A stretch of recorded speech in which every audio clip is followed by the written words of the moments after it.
Buenas tardes, buenas noches, Francisco. ¿Qué hora es en Estonia? ¿Cómo te va? Son 8:30 de la noche. Wow. Es el primer entrevistado fuera de Argentina que tiene Café de Ideas. Muchísimas gracias por Qué bueno. inaugurar la sección aeropuerto. Me parece una sección amorosa, fantástica, que quiero muchísimo y ojalá tengamos muchos entrevistados que estén que estén desde el exterior. Les cuento a nuestra audiencia, como ya había adelantado al principio del programa, que Francisco es el CEO de Scalable, es economista y MBA con estudios de posgrado en Harvard, Stanford, Chicago, Singularity, Kellogg y MIT. De todo, ¿dejaste alguna universidad sin entrar, Francisco? Contanos cómo es eso. ¿Cómo es haber ido todas las universidades de Occidente? La verdad fue una apuesta. Yo siempre apuesto, y también lo hacemos en nuestra empresa, al aprendizaje continuo y a las relaciones. Y cada una de esas experiencias me dio mucho. Entonces cada vez que genero dinero de vuelta lo vuelvo a gastar en aprender. Ah, A invertir, digamos. es como una rueda que siempre vas alimentando. Claro, porque aparte como nosotros la principal actividad que hacemos es enseñar, ayudar a armar empresas, capacitar, siempre quiero ver que estemos al mejor nivel y tomar conocimientos nuevos. Y también me sirvió muchísimo las redes de confianza que fui generando en las universidades para crecer a tantos países del mundo. Incluso muchos de los graduados de mi curso son ex compañeros de todas esas facultades. Claro, sí, se va haciendo un networking, ¿no? ¿Nos podrías Exacto. contar, así nuestra audiencia tiene una idea exacta de qué estamos hablando cuando hablamos de Scalable? ¿Nos podés contar cuál es la propuesta que ustedes tienen? Sí, de forma muy breve lo que hacemos es apoyamos a individuos y empresas a crear empresas, reformularlas, innovar o defenderse de la innovación de otros. Es un curso en el que participan todos esos segmentos de personas a la vez y todos se ayudan entre sí, aprenden entre sí, usando una metodología común. Y por otra parte es una comunidad de personas que es eso, que se coordinan, que se ayudan, que se enseñan, donde todos aprendemos de todos y todos nos ayudamos a llegar a nuestro propósito, que es el foco de cada una de las personas en la red. Una de las cosas que habíamos hablado en una conversación anterior es de la horizontalidad y la diversidad que hay en los alumnos o en los participantes, no sé cómo te gusta llamarlos, de los cursos, y cómo eso permite crear redes y que permite crear una interacción muy particular y muy beneficiosa para todos. Sí, yo creo que las empresas y como seres humanos todos, estamos trabajando la diversidad y la diferencia desde una cosa legislativa, como si fuera un mal que hay que corregir, y en realidad todavía las empresas no se dieron cuenta que la diversidad tiene una potencia y tiene una posibilidad de aprendizaje y una posibilidad de crecimiento, y es mágica. El tema es que nos criaron para estar en pequeños grupitos de gente siempre muy parecida a uno, donde se supone que nos sentimos cómodos y nos da esa sensación por la crianza cuando éramos chicos, que no teníamos tantos recursos, que cuando nos exponemos a lo nuevo hay riesgo, hay miedo de que nos traten mal, de esos miedos de chicos, de salir lastimados. Y cuando somos grandes ya tenemos otras herramientas de defensa, nos conocemos más y también la gente cambia. Todos nosotros somos más humildes, somos menos malos que cuando éramos chicos, y lo que termina pasando es que la expresión de la vulnerabilidad del otro diferente en grupos donde los incentivos son correctos genera cosas maravillosas. Y uno se abre a aprender y se da cuenta que los deseos de uno están a 1 o 2 conversaciones de distancia con gente diferente. La gente Ah, parecida no va a lograr nada. lo que decían los 6 grados de separación de Kevin Bacon, creo que Bueno, era eso en es muy Hollywood, interesante. que todos los actores estaban, como mucho, a 6 grados a 6 personajes de distancia de, de Kevin Bacon. ¿Cómo vos estás hablando de diversidad, pero también hablar de cercanía? ¿Cómo se transita esa cercanía cuando hablamos de culturas tan diferentes? Vos en este momento estás en Estonia, pero estuviste en Dubái, estuviste en Hong Kong, en montones de lugares con culturas completamente diferentes. ¿Cómo se busca, cómo se genera rapport, se diría en coaching o en programación neurolingüística, Bien. con culturas tan diferentes? yo tuve mucha suerte con el tema internacional, porque de chico mi madre siempre se ocupó de que yo tuviera exposición a experiencias donde viera cosas distintas y donde estuviera a nivel de aprendizaje alto. Entonces, no sé, me acuerdo los intercambios de rugby a Uruguay, a Chile, después viajes de estudio a alguna universidad europea para un verano aprender inglés.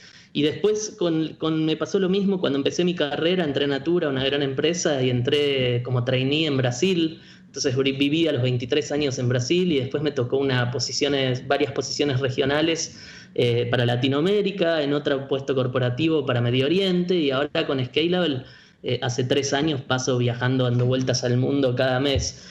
Y la verdad, en todas mis posiciones de gestión y todos los intercambios, interacción desde chico hasta grande y ya como en los negocios, es muy loco porque la diversidad es infinita hasta en las personas que tenemos cerca. No llegamos a darnos cuenta qué diversos son nuestros padres de nosotros, nuestros hermanos, y eso que los conocemos muchísimo, pero después la vida avanza y empezamos a tener menos y menos contacto. Nuestros amigos más cercanos, porque a veces hablamos de cosas que nos conectan, pero la vida va pasando por dentro de ellos y no llegamos a tener las charlas que queremos tener. Pero por otra parte, cuando viajás por el mundo y estás en los lugares más diversos, donde la religión es diversa, la manera de pensar el mundo es diversa, la forma de vivir es diversa, al final somos todos iguales, somos todas personas que queremos ser reconocidas, amadas, abrazadas, que no nos discriminen, que no nos lastimen, que nos den oportunidad, que nos acepten, sentir pertenencia. Y entonces siempre que uno genera esa confianza, la otra persona se abre y encontrás en sociedades que parecen ser totalmente ajenas a la de uno muchísimas similitudes. Por ejemplo, si tomás la India, en la India vos empezás a interactuar con indios fuera de la India y son tímidos y callados y prudentes. Y llegás a la India y deben ser uno de los países más lejanos, más latinos que existen. Son divertidísimos, te llevan de acá para allá, se ríen todo el tiempo, son divinos, hospitalarios. Entonces creo que lo que logramos en Scalable es primero generar una comunidad donde trabajamos en varios ejes. El primero es el dar primero, que es clave. El segundo es el animarse a descubrir al otro diverso, y el curso te entrena muchísimo en eso. El darse cuenta que mismo los negocios son siempre venderle a alguien diverso, porque tus clientes, tus proveedores, los actores del negocio son totalmente desconocidos, y para poder darles valor, que es la manera de capturar valor, tenés que lograr sentarte a tomar un café y lograr ver adentro del otro y qué es lo que le otorga valor. Entonces es todo un proceso de, primero, sacarse el miedo y animarse de a poquito, y segundo, poder llegar a una conversación teniendo más confianza en uno, porque lo que nos asusta en general es que nosotros ponemos en el otro el defecto nuestro.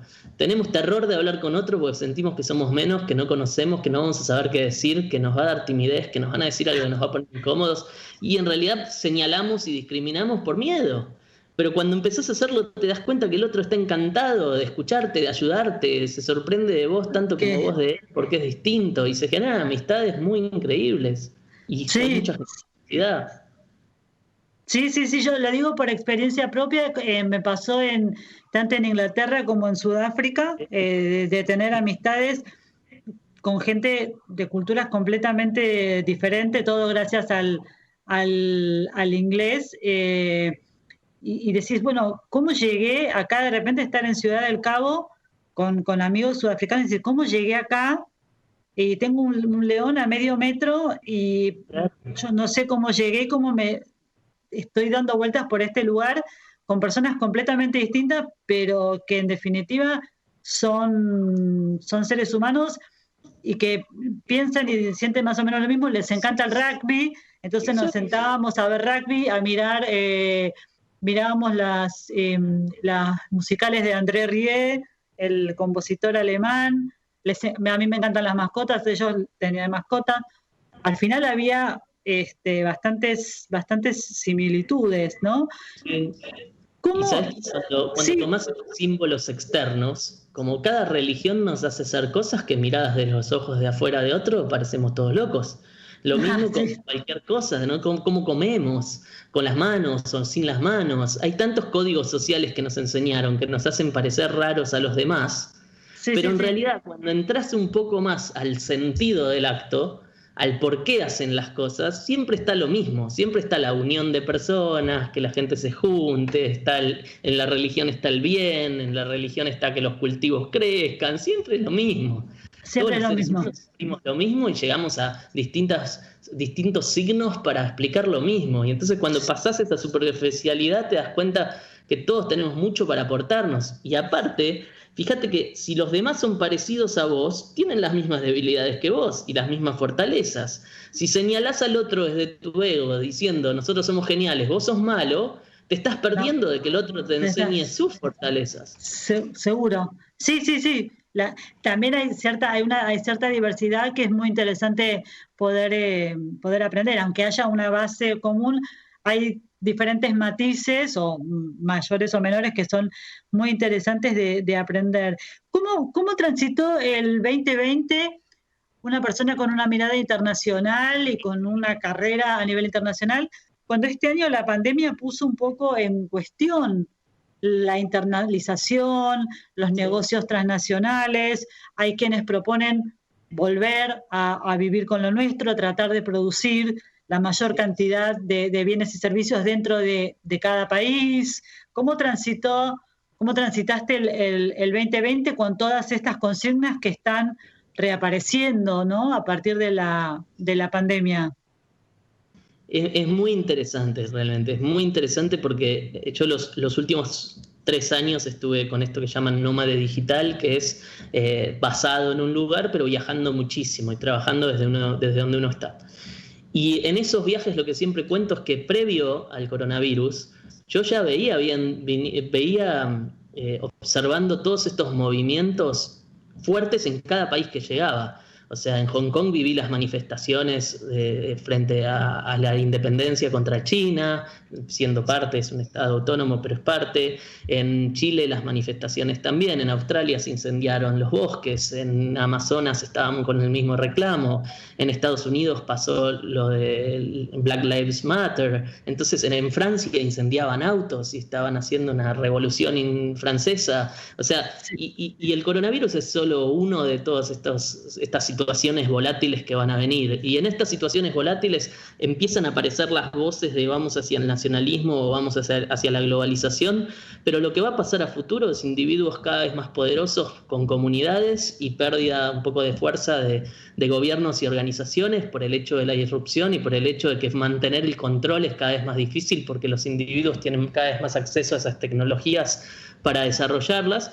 y se está dando esa puja, pero lo que trato de decir es van a haber muchas más voces. Cada vez vamos a salir más de izquierda, derecha, comunismo, capitalismo, global, nacional, y van a empezar a aparecer voces de comunidades, de tribus urbanas, de grupos, y la gente en la calle empieza a tener otra fuerza y los grupos se empiezan a multiplicar de otra manera y un movimiento se despierta por un acto que va a un video que viraliza y explotó algo que se venía generando.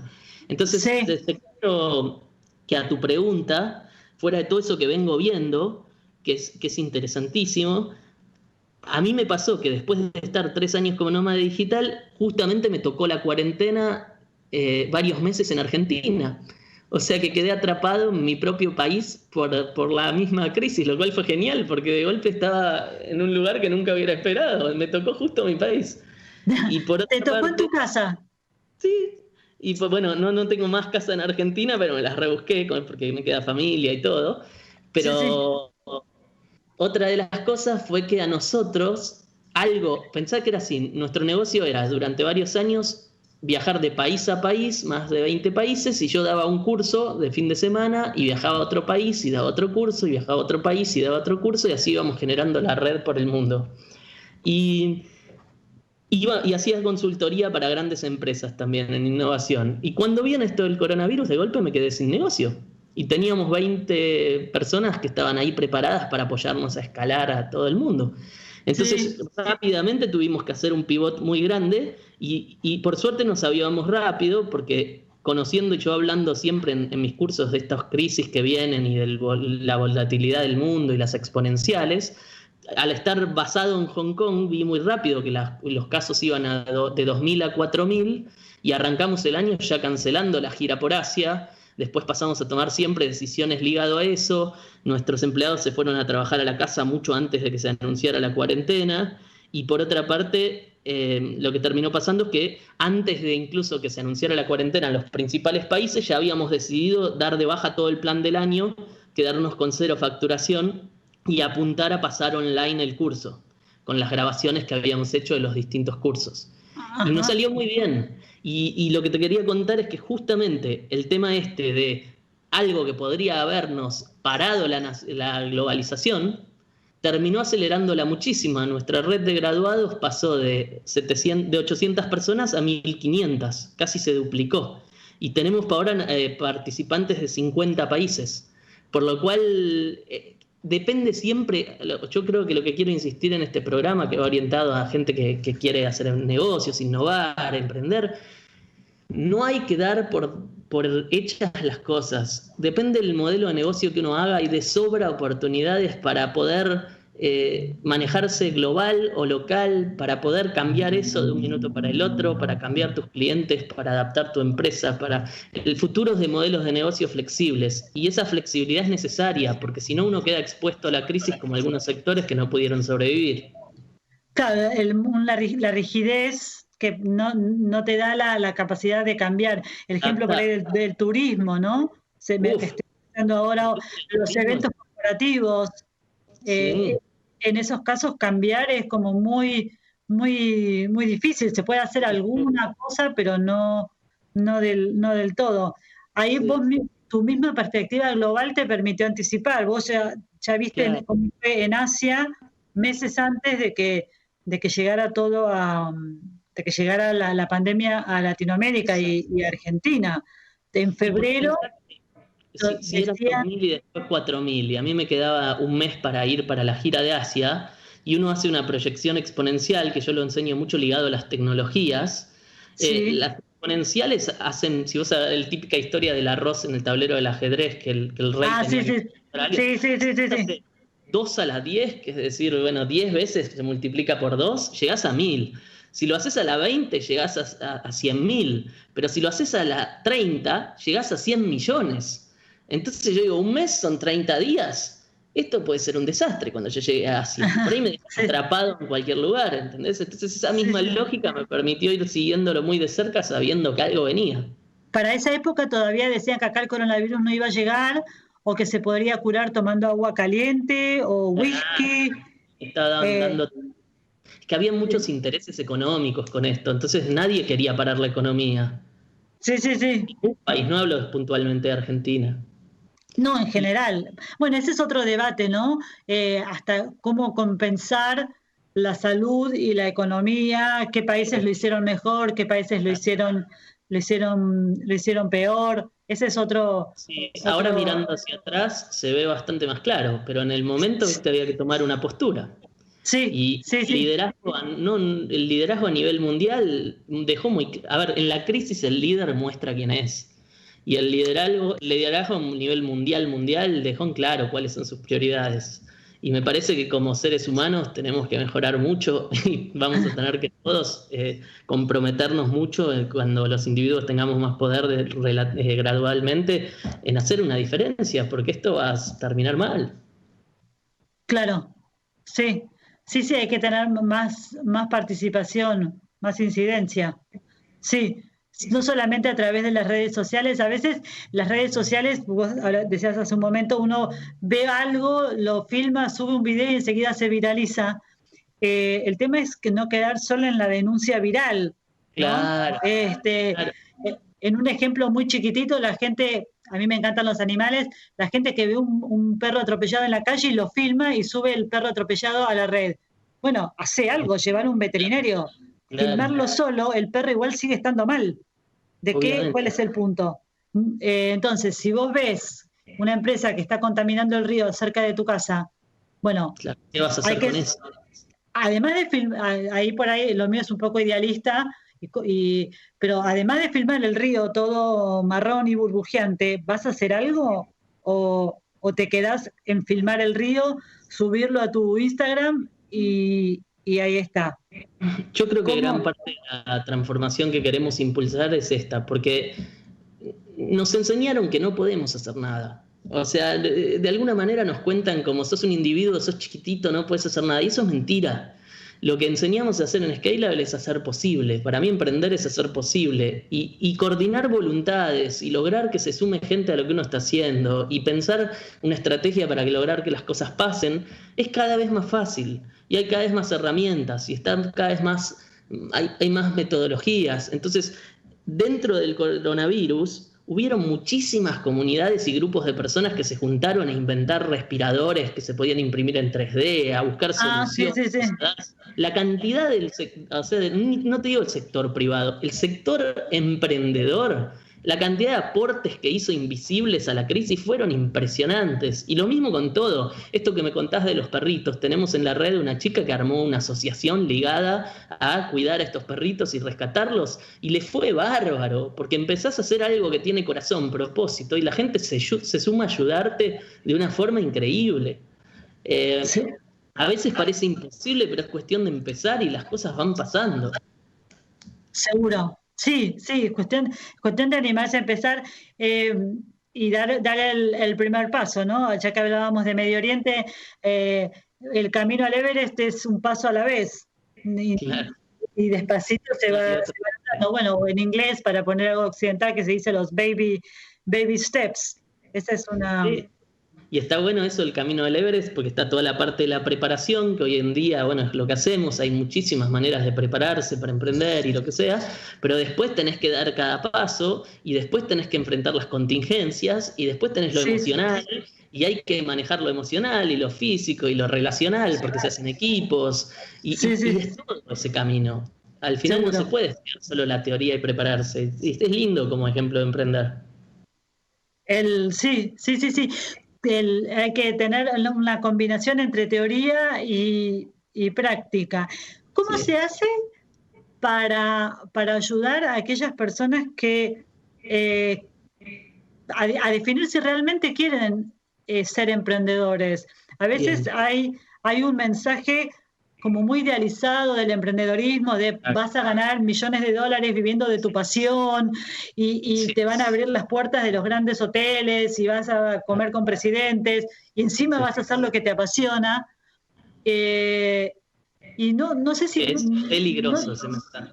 Sí, no solo que por ahí no todo el mundo está preparado, sino que por ahí no todo el mundo le interesa, pero este mensaje tan pro emprendedorismo y tan idealizado, ¿cómo se puede diferenciar y ayudar a las personas a que vean quiénes realmente tienen la potencialidad de ser emprendedor, quiénes pueden generar autoempleo, pero no tener por ahí personas a cargo, y quiénes realmente están muy bien dentro de una estructura de relación de dependencia?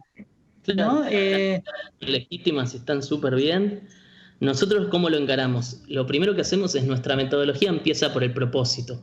Entonces, vos llegás a un curso de emprendedores. Cuando te querés dar cuenta, estás hablando de tu propósito, que por ahí no te lo preguntaste nunca. Y empieza por esa pregunta de, che, ¿qué es lo que quiero lograr? ¿Y por qué? ¿Para qué? ¿Y por qué? Y llegás a algo más profundo, ¿entendés? Porque si no, siempre te haces la trampa de llegar a un objetivo para después ir a otro, para después ir a otro, para nunca llegar a ningún lado. La segunda cosa es, yo creo que con metodología y resiliencia y tiempo y paciencia todos pueden emprender. No creo que no se pueda, y lo hemos visto con personas de todo tipo en la diversidad de la red. El tema es lo que vos decís. Todos quieren emprender, porque emprender no tiene nada que ver con lo que vos describís, como vos bien sabés y como vos bien decís. Emprender es un camino de una montaña rusa emocional impresionante, de muchísima dificultad con las relaciones humanas a tu alrededor que no te entienden, te subestiman o te sobreestiman o van cambiando. Emprender tiene el tema de que durante mucho tiempo estás en incertidumbre total de si la cosa va a andar o no andar, y hay que confiar y seguir trabajando el doble.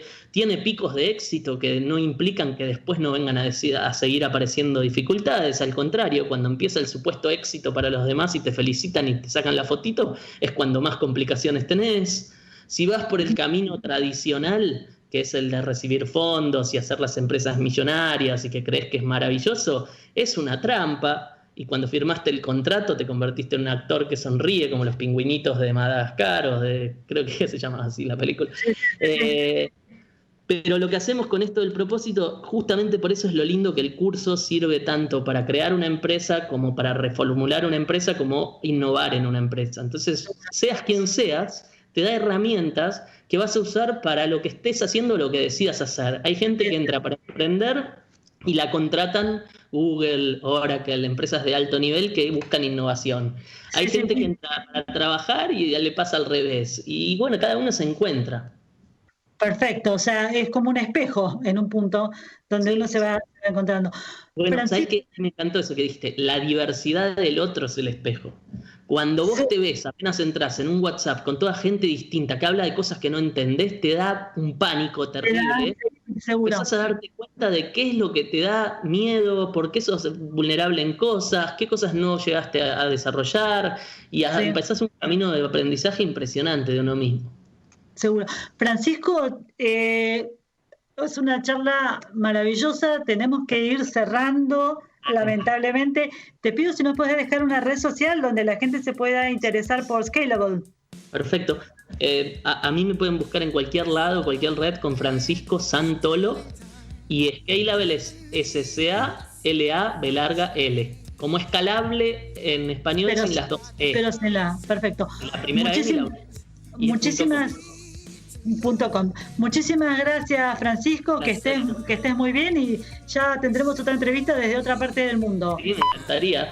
Un abrazo.